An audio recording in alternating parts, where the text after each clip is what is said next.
Guess we're shooting. It's up to you. You're the hunter, but I'm just saying that. you want to run. You want to run over to that knob or something? I was thinking so. How cool would that be? It'd be pretty cool, but chances of it winning us are going to be. It'll take us no time to get on that little bench right there. You're the hunter, but I can tell you that it's going to be dark by the time we get there. Get a good range and see what you're comfortable with. Oh. Well, 600 yards, Chad. It's 600. Yeah. He's like right in the creek. With a suppressor, spot your shot. But did you have some wind? I think we can get there pretty fast, and I don't think it's that far to cross the creek down low and get to the other side. You make the judgment call. We'd have to go up right there. Oh, we gotta hurry.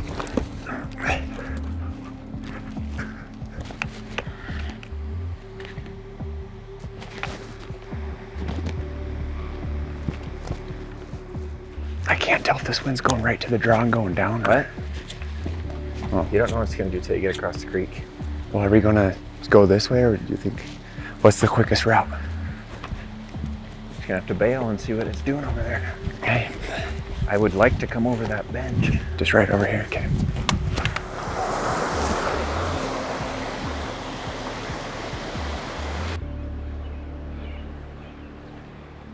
I don't see it.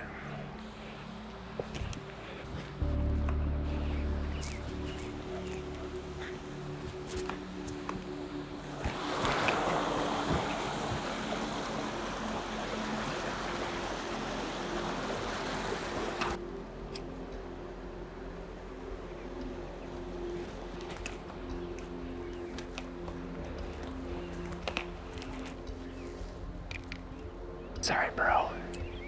Sorry, I should have just shot from there. He might still be in there, I don't know.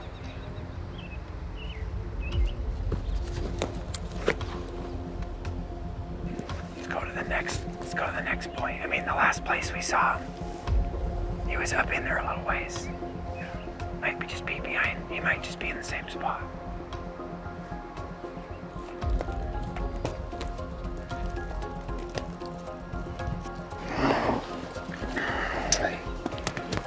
I should have taken the shot. I just like getting close.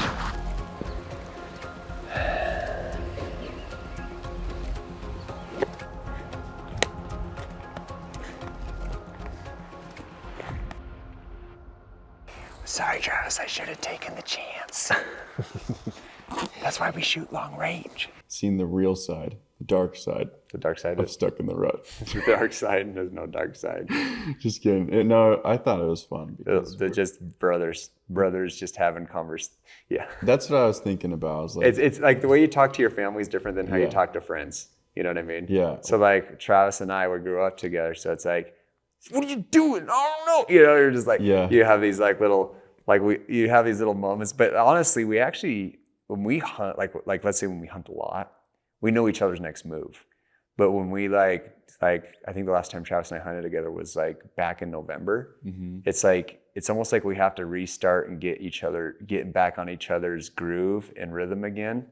And so like last night, you were with us, and there was like, we were not syncing up. We were like oil and water and trying to set up on a bear. But I mean, but realistically, I'm going to take blame just to the fact that, yeah, I should have like taken a long range shot on the bear. But I just, last time you were here, I got my gun dialed in, zeroed in. We checked at 100 yards. We checked it at 200 yards. And from there, I haven't actually had the chance to go out in the woods and pop a rock at 600 or more. You want to be ready. Like, you don't Yeah. want to throw a lousy shot, especially when we're trying to teach people like how not to throw lousy shots, how to throw like clean shots, have a clean kill where you can, And I was I'm sure convinced it's gonna go down. And the last bear, even the last bear I killed, which was 2 years ago, I did this where I was just like, he's feeding, he doesn't care. I'm just going to get closer. It's fun. Well, and then, and I literally, so 2 years ago, I got a bear. I saw a bear, and but it was a really long ways away. This is like 900 to 1,000 yards. And I was solo. I'm like, oh, let me get closer. And by the time I got up to it, it was like close, like almost 70 yards. Oh, wow. And I was like, oh, there he is. And then he's feeding and didn't know I was there. And I set the video camera up, and then I shot him right there off the knee. And, but like, I do enjoy getting close. I will shoot long range if I have to. But there's still always, I'm not going to like, I like both methods. I like the method of shooting long range, but I also like to get close to these animals. And it kind of brings a little bit more. It's fun for the film. It's fun for the like adrenaline. And, but no, it's just funny because, I'm recording and I got the stereo mic set up. So like Tom in one ear, Travis in the other ear. And we're mumbling under each other's breath. And they're just like, oh, blah, blah, grumbling at each other, cursing at each other. But they're like, 50 yards away from each other. You hear all of and I just hear like what their thoughts, because both of them forget that I hear all things. So it was pretty funny. That is just funny. Hearing that side of it. They were all mic'd up and stuff. And I was like, if I was with my brother, yeah, this would be how it would be. So if we were in that instance. But no, man, that was fun. And it's been fun going out with you guys and filming. And honestly, it's such a cool opportunity because you get to see like all of the different practices and strategies that you teach on and you talk about like all the time put into play, and how even sometimes like what you should do and you break those rules and you're like, dang it, like why did I do that? Or you catch yourself even messing up. And it just goes to show like regardless of who you are as a hunter, there are these different strategies, rules, and formulas that you should follow. But if you break script, you run into trouble, like, or you realize, dang it, I should have just done this. Like, I know this, I know better. Yeah. But it just happens like to all of us, even stuck in the rut. So I think it's been cool to see that side. Yeah, no, our family, we hunt really well together. And the one thing I'll say is it's been tough, like hunting, like because there is something to be said, like from being in sync, because I've hunted with friends, and a lot of times when it's hard with, and I'm not saying at our level, but I am kind of saying that, where I'm not ready to train another hunter in the woods, in person, face to face. And my kids, for sure, that's going to be probably a challenge for me. But I saw my dad, he was patient with us when we all made our mistakes in our teen years. And so I owe it to my children the way my dad owed it to me, where I'm going to when my kids are old enough to hunt, I'm going to be patient. I'm going to have to deal step by step all the same mistakes I made as a kid. So when I was a kid, just to kind of give a little bit of some of the mistakes I grew up making and having to learn, because like all hunters have to go certain learning curves, right? Yeah. I think the biggest issue of mine, well, for one, I didn't know that I needed glasses or I needed contacts at the time. And so I was having a hard time spotting animals. And so like my dad, like I'm no joke, like 13 years old, dad's like, there's this big monster muley buck standing in a burn at 100 yards or 150 yards. Dad's like, shoot that mule there. I'm like, I can't see it. You didn't have glasses either, you said? No, I didn't have glasses at the time. And so I couldn't see it. And I just thought like at farther distance, your eyes are meant to be blurry. I thought that was normal. And so then Travis was there. And I remember Travis like having to shoot that big mule deer because I couldn't see it. And so then there was those sort of things, right? And then same thing with shed hunting. I was noticing I'd find sheds, but I was like not finding as much. But as soon as I found out that I actually needed glasses or contacts, my killing increased like by triple, and my shed hunting tripled too. So it was literally, I was like, wow, I can actually see the pine needles on that tree from 300 yards away. What age did you get glasses? Or like when did you realize that? I was probably 15 or 16. Oh, wow. Maybe 16. It had to be about 16. Really? And I started with contacts for a long time because I didn't like the glasses, but the contacts over time, even in my 20s, started to hurt me. So I started going with glasses. And then now, and this was a little more recently, I'd say back in 2020, I just said, I am done with all this. I'm getting LASIK eye surgery. Oh. And so now I got LASIK, and it is the best decision I've ever made. It is awesome. I feel like I have eagle vision, and I feel like I can see stuff now. Yeah. So it is, and I don't have to deal with probably one of the things that with camping. So things we learn a lot of stuff, right? And one of the things I learned is just like, and I learned this from hunting with, because you hunt with your friends and they might be really good friends, but they might not be experienced hunters, right? And so I go hunting with them, and I'm going to say this honestly, that people have like a 2-day window where they get burnt out. You go on a hunting trip, you can literally, with your friends, can come up and say, hey, like let's plan this hunt together. Let's do this hunt together. Let's spend a full week. Let's spend 2 weeks together. Let's take time off work. And you make this plan. You spend all year making this plan. But then when the time it comes to camp, like 2 days, they start thinking about their wife and kids. They start thinking about all their obligations at home. And before you know it, 2 days is up. And that 2 days to them is like a week. And they're just like, I'm ready to go home. And so the one thing I've had to, and this is over time, I've had to make kind of a rule for people that hunt with me, is in some way you have to drive your own vehicle. Because if you want to go, and it's nothing against them. It's like, I was like, you're more than happy to go whenever you want, but I'm staying. I'm not going to be. You're not driving them out because they're homesick. Well, yeah, because then that takes me from the hunt too. But for me, I want to have friends, like fun with some of my friends and stuff. But realistically, I've learned that the people that stick it out with me are my family. And so Travis, Trevor, Adam, Tana, all of them, they can stick it out with me to the bitter end on a hunt. If I have to hunt for 2 weeks and camp for 2 weeks, they can. And so the one thing that I've always, and I'd say is one of like a big thing for success, is you have to dissect yourself. What's limiting your success? Like, not even, I mean, take aside the fact of like, okay, you can have all the knowledge in the world about elk, but if you can't hike where the elk are, that's limiting your success, right? So is that fitness? Is it like, what's keeping a person, and when I'm saying you, I'm not saying you directly. I'm saying you Taylor, like need some exercise. What is limiting my success? So, well, I haven't heard that since you've been here. I haven't heard that treadmill run once.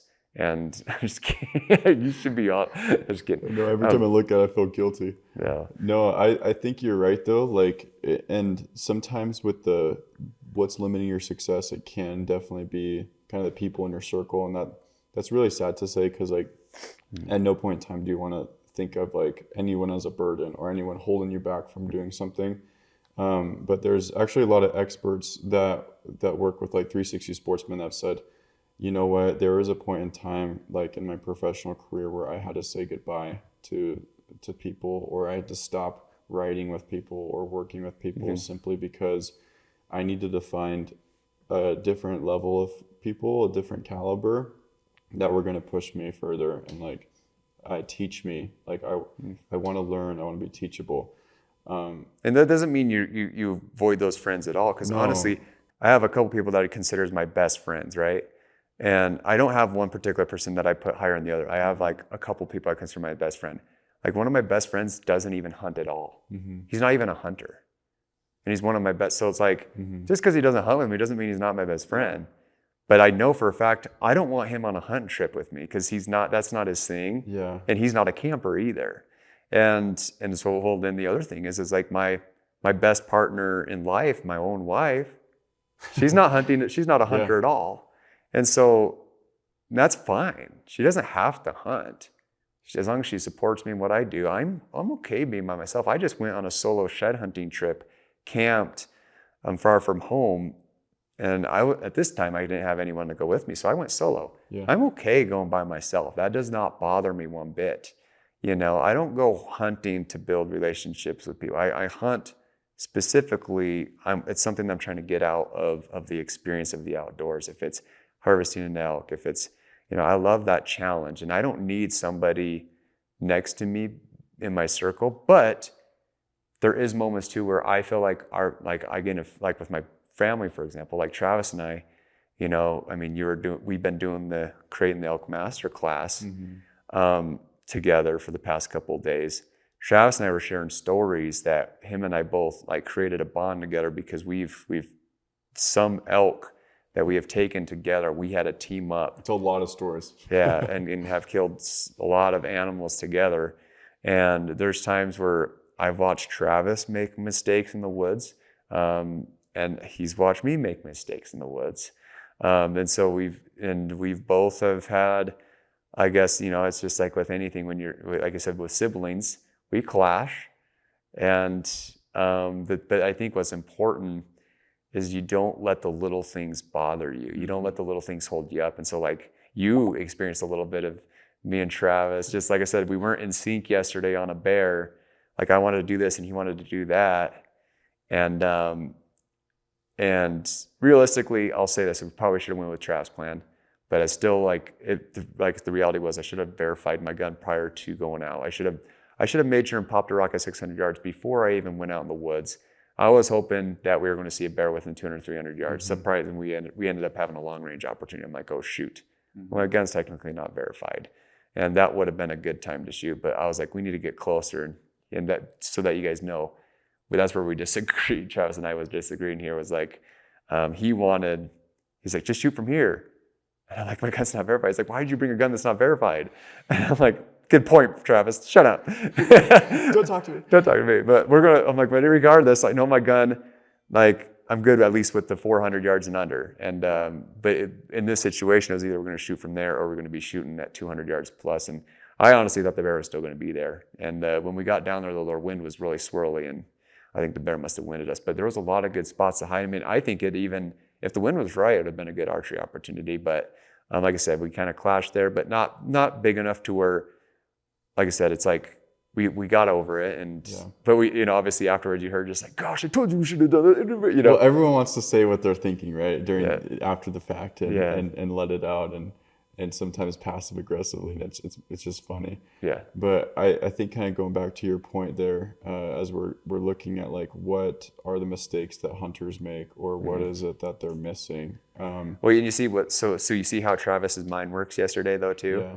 And that is the way we work, is that the first thing we do in a hunt doesn't go according to the plan, which happens quite often actually. Like we think, you watch a YouTube video of an elk, like usually when you watch a stuck around video, the elk dies, right? We don't show when the elk doesn't die. So it's like, cause nobody wants to watch that, right? People want to watch the elk die. But after something like that happens, first thing we do is like, hey, we should have done this. We should have done that. And sometimes you're just like, sometimes you're like, well, why don't you just enjoy the moment? We do, but we also like, do we really want to make that mistake again? So kind of the thing what I look at is you got to learn about yourself and the things that are keeping you from successfully killing stuff in the woods. Because I'll use this example. So Travis, he drew bighorn sheep, and so did my younger brother. We don't have a lot of, be honest with you, we don't have a lot of experience bighorn sheep hunting, but they both killed great bighorn sheep and in areas that are really hard to kill them. And a lot of their skills and their abilities, but also last minute, they're like, okay, well, like, if you knew Trav, like what we don't show on film is the amount of phone calls he made with wildlife biologists and outfitters and all this stuff. I bet those guys, every time those tags get drawn, they're just like sitting by the phone. Well, no, but they love, I don't know, like some of these guys were just kind of, Trav becomes friends with them and they're just like, dude, yeah, like I used to hunt this area. And they're not just saying hunt this area, they just say like, this is why they like the area. Oh, there's a spring coming out. So the rams in that hot like to hit these springs, and this is what they do. And so like by the end, Trav has a fair amount of knowledge on bighorn sheep before he even goes on that hunt. He's not going there and say, hey, just give me a pin, I'm just going to go there and hunt. He's asking, okay, so why didn't sheep do that? So there's that level, right? So there's that level of being a hunter, and then there's the animal you're hunting. So you gotta get to your point to where there's nothing that's going to stop you. There's nothing physical that's going to stop you. There's nothing mental that's going to stop you from going on this hunt. You're going to be able to set finances aside. You're going to be like to where, and for me, and I'm going to be straightforward with you. If you don't have your finances in order, it's hard to go on a hunt. Because if I go on a hunt, because that's, I feel like what happens to people is they go on a hunt and they see, oh, I got all this stuff that I have to do at home. Try to plan this. Get your house in order. Get your house in order prior to going on the hunt. That's like my biggest thing. Before I go on a hunt, I'm like, I have this hunt planned months in advance. I need to do this. Like I have this checklist of everything I need to get done. So when I'm on that hunt, my wife is prepared for that hunt. My finances are prepared for that hunt. All my clients, because I do a lot of property type work. I clear people's land, beautify people's property and stuff. I make sure everybody is aware that I'm going to be gone. I'm like, hey.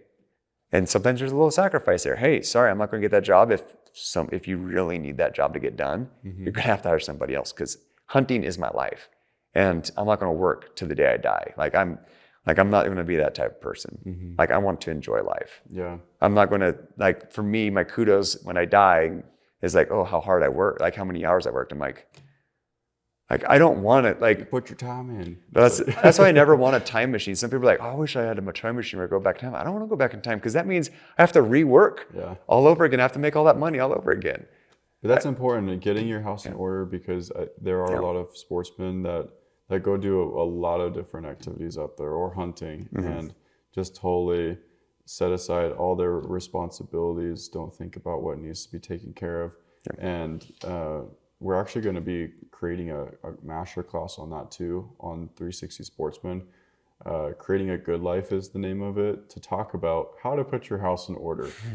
Faith, family, finance, future, and some other things in there, because so many people are missing those elements of their life, and it actually takes away, like, from their hunting experience. Like, when you do go out on a hunt and you're like, yeah, everything's taken care of back home, there's like such a peace of mind. Yeah.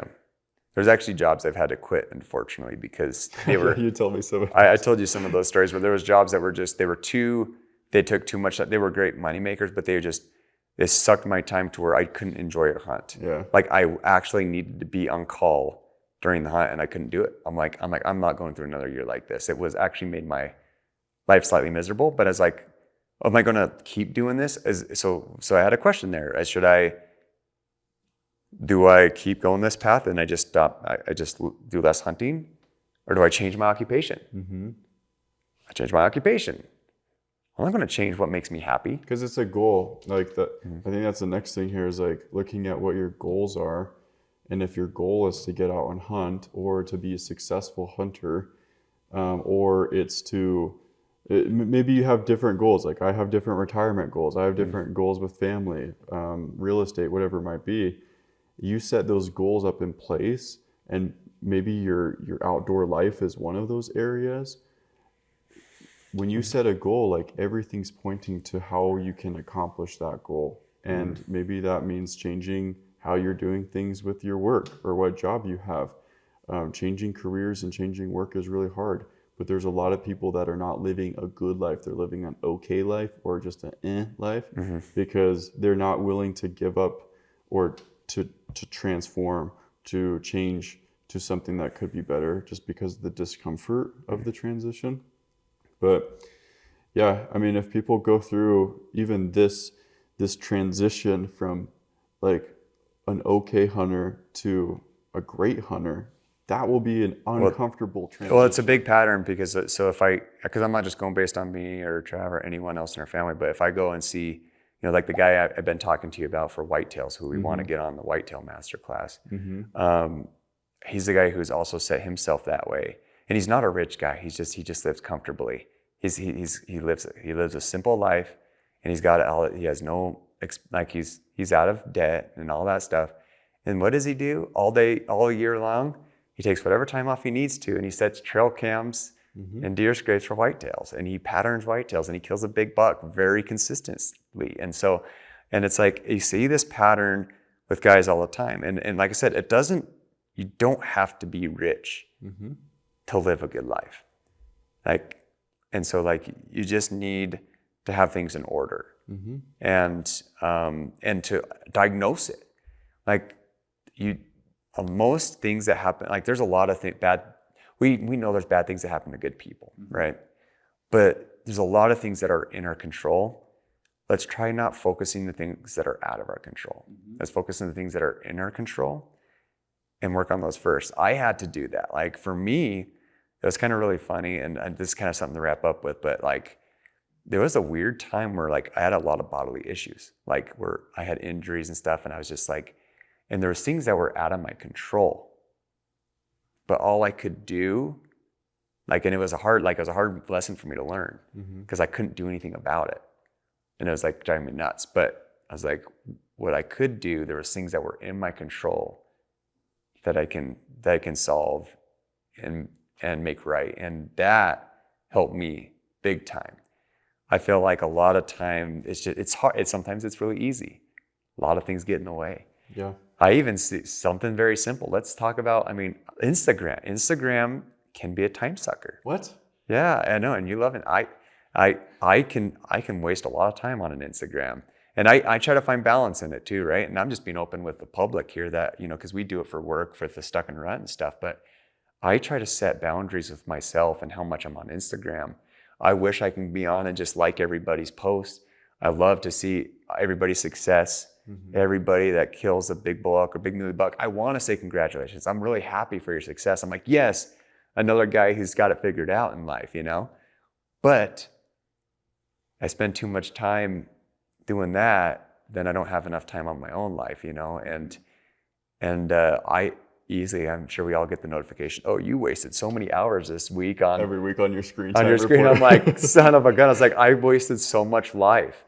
And there was a study where somebody was breaking it up, like, okay, the average person is sleeps this much in their life. This, you're on your phone this much. You're doing like all this boring, like all this stuff that's like you pee, whatever. So they calculate like you have not a lot of life. Like they're like all this, or all the things that you do, or work, for example, like working jobs that you don't like to do. Like and so they calculate this is how much of your life is wasted with not you enjoying life. And it's just like, and when they put it in perspective like that, it's like, holy smokes, we really don't have a lot of life to live. Well, when you think about it, it's like a lot of businesses talk about it in terms of like profit generating activities. So they'll say like, okay, what activities did you do today that like made the company money or like made us more profitable? And when you think about that, like your own personal life and how you apply that to that, like what are fulfilling activities like that you're doing on a daily basis? It doesn't have to be money, it's just fulfilling activities. Not profit generating. We're just saying like fulfillment generating activities or like productive fulfillment or whatever it might be. And like, is social media, is this thing that's taking up this brain space or whatever it might be, like how are you using your time on a daily basis? Or as a hunter, how are you using your time when you are out in the woods or in the backcountry? Are you doing profit generating activities or like productive activities that are making you a better hunter? Or are you just willy-nilly walking different roads here and there and with no strategy? And here's the last example that I have for you. So this is honestly with my kids, and I do think a lot about my kids and their future, and I want them to be the best out there. And it doesn't even have to be hunting. Honestly, I'm going to teach them about hunting, but just like me, I have a choice, right? It's fun seeing you guys go do like bow shoots and stuff. I thought that was fun. The kids loved it. But the one thing that I want, because the thing is that, when I work a lot, I want the kids to be able to enjoy going outside and stuff. And so again, I had to analyze something. I noticed I'd say a small problem was, so my kids, and I'm being open with everybody in the public, is they didn't like going outside for a while. And I'm like, I had to figure this out. Why were they not wanting to play and enjoy outside? And it's not just this, like for me, like they watch some TV and stuff, but I'm like anti iPad, iPhone, so they're not going to get that. But they love playing outside, but I started realizing, I'm like, what do I have for them to do outside? And so I discussed this with my wife and we came up with a plan. And honestly, something as simple as I went to like Tractor Supply and I bought a couple ducks. Those kids, and there were $7 ducks, and I had to pay for food and stuff, whatever. And they grew up, but like the kids are outside all the time, feeding the ducks, take care of them. I don't care if they chase them around or whatever, like, people are like, hey, you're stressing this duck. I don't care. You're stressing out the ducks. Yeah, it's just fine. Like, the eagle stresses them out worse than a kid will. And so they, but like their outside time has increased, no joke, by like 80%. And then now they got kittens. And so it's just like, and then obviously, so then my wife even gave them a little kind of like a little table outside where they can draw and color and stuff outside and color rocks and stuff. So they pick up rocks that they find in the woods and they color them. That's fun. And so so this goes back to, we had a problem, right? We had to do something about it. Like, cause I noticed as a kid, my parents did things to keep me outside. And it's like, if they didn't create these opportunities for us, we would, I know hardcore hunters where all their kids never got into hunting, and I'm just like, what happened? Or it's like, honestly, they did all the hunting trips and they never brought their kids along. And then and just like that, the snap of the fingers, your kids are growing up. Generations just missed it. And then and it's just like, and I'm not there to diss those guys. It's just like, I just don't want that to happen to my kids. I'm just analyzing. I'm like, okay, I don't want that to happen to my kids. I want them to experience it. Like I said, I want them to experience hunting, have the skills, because there's a lot of really good life skills in hunting. If they don't want to do it and they want to do basketball instead, I don't care. I just want healthy hobbies. Healthy hobbies with their kids, with themselves, and then someday they're going to have spouses, so they're going to have kids. Like, I want to create a good pattern and I want to create a healthy generation. Yeah, keep it going for ever and ever, and then hopefully, well, just with, like you said, like just with the people around me, like. There's people that truly want to learn how to hunt and they did not have a father figure. Like we did. We had someone who brought us out hunting. A lot of people didn't have that and had to start later in life. And so the master, like the mule deer, and that's another compliment I had like on the mule deer masterclass where people were able to, it was almost like, here's a lifelong knowledge that we've had crammed into a course. Now, you're caught up, for the most part. And now just use that knowledge to work. I'll say like just going through, whether it's like filming or editing or putting the videos up on the platform, that like I learned so much that would have cost me years. Well, the one thing I want to do, so like that's on your 360 too, is remind me of her name. She's the one that does the Carrie Lee. Yeah. So foraging. For me, that's one thing I was never taught was about foraging. We know the basics like huckleberries, morels, just like those standard things, but the extra medicinal stuff and all that, we were never taught that. So that's one thing that I've never learned that I do want to learn. And so for me, I'm like, that's me back to, I'm in a state of being open-minded. I'm like, I need to learn this, and I'm excited to take her course. I find value in that course because that's going to help me in the woods. It was crazy when we were filming a little bit of things with her on like spring beauties and glacier lilies. And then she had said things about like, these plants are sweet, these plants are yummy, like, and then she plops it in her mouth and eats it. But when we were out hunting and you saw those flowers and I saw them too, I was like, oh my gosh, yeah, the bears eat these. Why? The bears eat these because it's sweet and it's yummy. And then when I was out with Joe doing his bear hunting stuff, he was saying, the bears will just sit here in these white flowers. I never know what those white flowers are called. I'm like, those are spring beauties. There's an element, I guess what I'm trying to say is like, the more that you know, the more that you understand what the species, what the wildlife is doing on a day-to-day basis. You understand a little bit more about them and what their taste preferences are, what they like to eat for dinner. Bears like sweet. They like sweet. They like sweet flowers. But there's also something interesting. Like I felt a little like warm in my heart, like, oh, I taught Tom something, or like, oh, I shared something with Joe.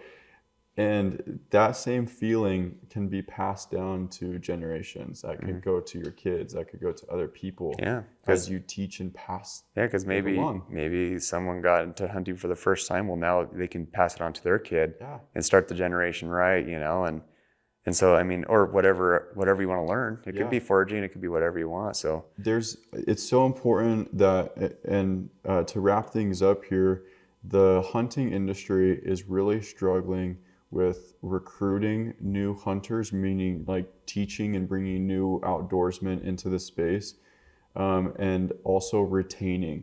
Those are two things that it's having a really hard time with because of distraction, maybe cost of living, maybe whatever it might be. Retaining hunters who have spent some form of their life, like maybe they grew up doing it in their childhood, but then kind of fell off eventually when they left the house, went off to college. boom, that's a loss in like Well, I feel like a retention. lot of it is too, is just like, you know, like I said, like if you live, because I live out in the country, but if you live, there's a lot of really skilled hunters that live in the city, Yeah, but your only time you're hunting is when you make this long trip to go camp. yeah, There's a percentage of my hunting that's camping. There's a percentage of my hunting that I literally just like wake up in the morning, I go hunt, and then I'm back at my house in the evening, you know, or Yeah. late at night. And so I feel like you said, that's probably a part of it.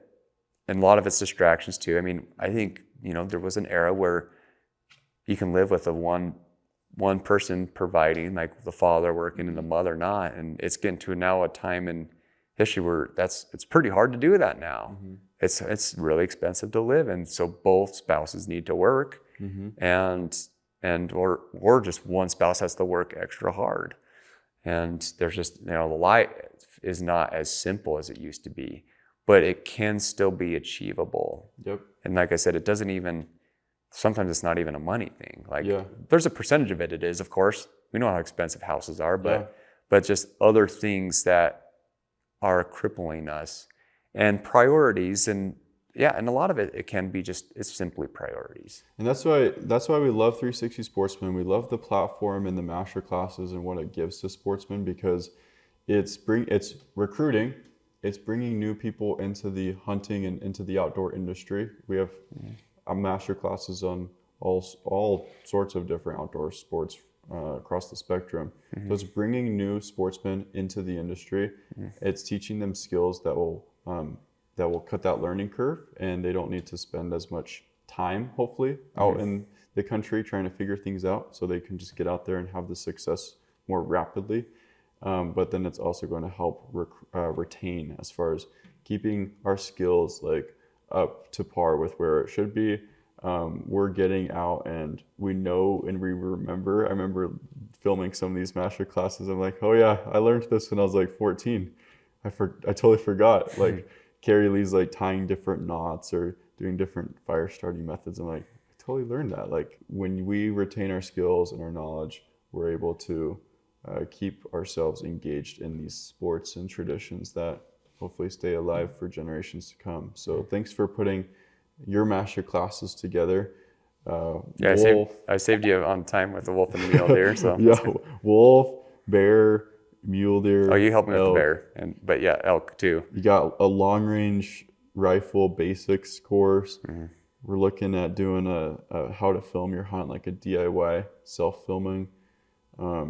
There's other master classes that are on We'd like the to get table. whitetail and stuff too. Oh, so, whitetail. yeah. And so there's a lot to go on, but I think pretty soon here, so what to expect somewhere like recent here, we're going to have, we have the mule deer right now, Yep. the wolf master class, bear is out right now. Yep.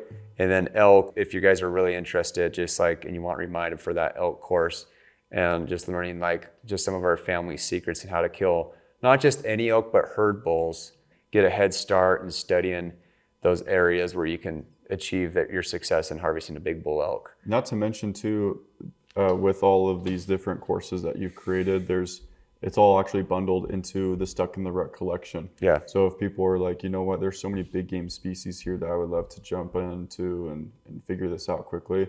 Stuck in the Rut collection is it's at a great price. You can check it out on 360sportsman.org with all the other master classes and wait lists. But yeah, I appreciate all the work that you've done in sharing your knowledge. This takes a ton of time. People do not realize how much time it takes to film and edit and self-film and do all these things. I just want to thank you for all the effort that you've put in. Thank you so much And I hope you guys appreciate the work that he's done, because it is phenomenal. I appreciate the work you've done, because I know how hard it is to edit, and he's editing all this stuff now for me, and I'm like, I'm just letting you know, like, it's a lot of work. Thank you for doing that for me, so I don't have to do it. It's an honor. Yeah, we appreciate you guys for listening here. And if you have any interest in joining 360 Sportsman, we have an exclusive online community where you can learn from other sportsmen. You can also reach out to instructors whose master classes are available on the platform. We got right now, as of May 17th, there are 14 master classes. We release new master classes on a monthly basis, which is always exciting, covering the full outdoor industry, from hunting to fishing and everything in between. So you don't want to miss that opportunity. And go check out the Stuck in the Rut collection, because there are some phenomenal courses within that bundle there. But And Tom, we'll put the link in the description too. Yep, absolutely. Yep. Awesome. Thanks again. Thank you so much, Tom. Yep. Got him, dropped him. Nice shot, buddy. Have you ever struggled with hunting elk? Have you spent hours upon hours hiking in the mountains? I've been in your shoes. It just seems like you can't find elk.